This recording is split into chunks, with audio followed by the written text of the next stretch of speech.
Hi everybody, DC Dr. Carl. It's been a while. Today we're going to talk to you about disc herniation or disc bulges because I get a lot of questions about that, or people don't realize, can chiropractic help a disc bulge or herniation? So we're going to talk about that. We're going to talk about the causes of it. We're going to talk about the anatomy and the physiology, and then we're going to tie in the chiropractic aspect of it because there's a lot of things that can cause back pain. And what I'm going to talk to you about with the disc bulge and the herniation, this is going to be pretty specific. This is going to be one area of several things that can cause back pain, and more specifically what we refer to as radiculopathy. That's just a fancy medical word for it's radiating or going down the leg. All right, so if you have pain that radiates and goes down the leg, and even more specifically past the knee into the calf or into the foot, if you have numbness or tingling or weakness or pain, this is what we're going to be talking about more, because what can possibly affecting it, because a lot of things can cause that. That's another common term for that is sciatica. So let's talk a little bit about anatomy and physiology first. What is a disc? What's its purpose? And how does it pertain to what we're talking about? So this is the vertebra. This is bone. This is hard, the wider part. The brown part is the disc. And if you look and see, you have vertebra disc, vertebra disc, vertebra disc. Okay? The discs are cartilaginous, more, and they do a lot of things. They act as shock absorbers. They help you to bend, pivot, and move. They also separate the vertebra and leave an opening where the nerve can come out. So where that pen is where the nerve exits out. So you can see if that disc is contained and held back there, because also where that nerve comes out back there is where the spinal canal is. If that disc is contained in that area, usually you don't have any problems, right?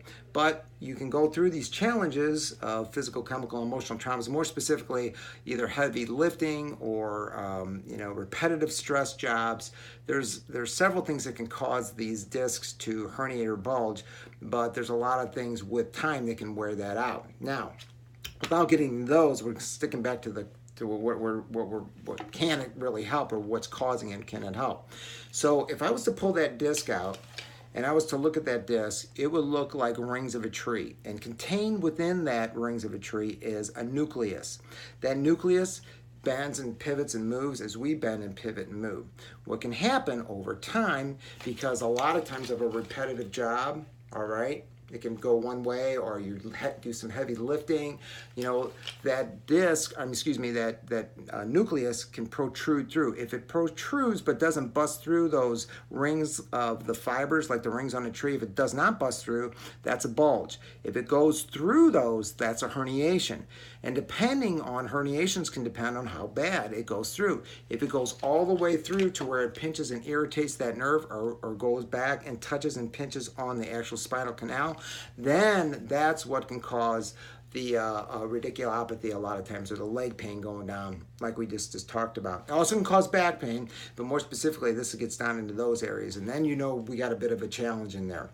So the good news is that what they found out over time is that, well, when I say over time, I'm talking about since I've been out of school, they found out that the disc can actually heal itself. What they figure is that, and it depends on the degree and severity of the disc, and the protrusion of that disc, is that the body will perceive it as a foreign organism and just go and attack the material, and it'll shrink the disc up.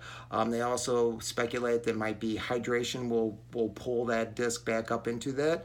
Other things, those are probably the two main ones, but the bottom line is that the disc will heal itself. Now that takes time.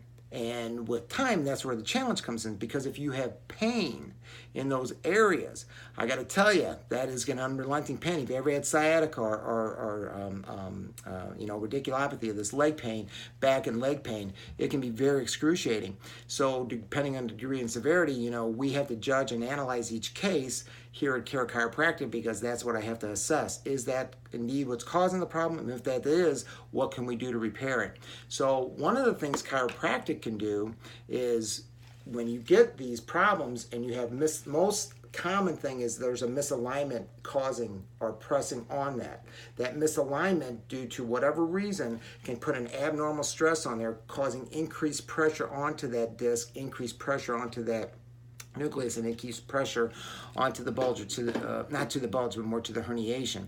So with that being said, adjusting can actually free that up, get you more lined up, actually provides mobility into the area, and what that will help to speed up or help to work with the body's ability to heal itself.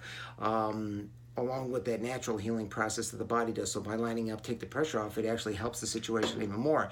Depending on the situation, I work a lot with physical therapists, so I refer out. So a lot of times, depending if it's a severe enough problem, we have to work with the physical therapist. But I'm telling you, in so many cases, we've helped people to avoid surgery. Again, that's going to be dependent, and I'm not saying that that is the answer in every case. Every case is different, but there's the conservative method is along those lines. And I've also worked, and I don't have any problem saying this as a chiropractor, work with pain management, to work collectively as a group to help alleviate the patient's discomfort. So, it's chiropractic, physical therapy, pain management. Hey, it's all good, because if it works to get to the betterment of the whole of the patient, that's what it's ultimately do, because you got to give that body time to heal itself and let that disc heal itself. And with that, either chiropractic by itself, a lot of times that'll work. Sometimes it'll have to work with physical therapy. Sometimes it'll have to work with all three. It's okay.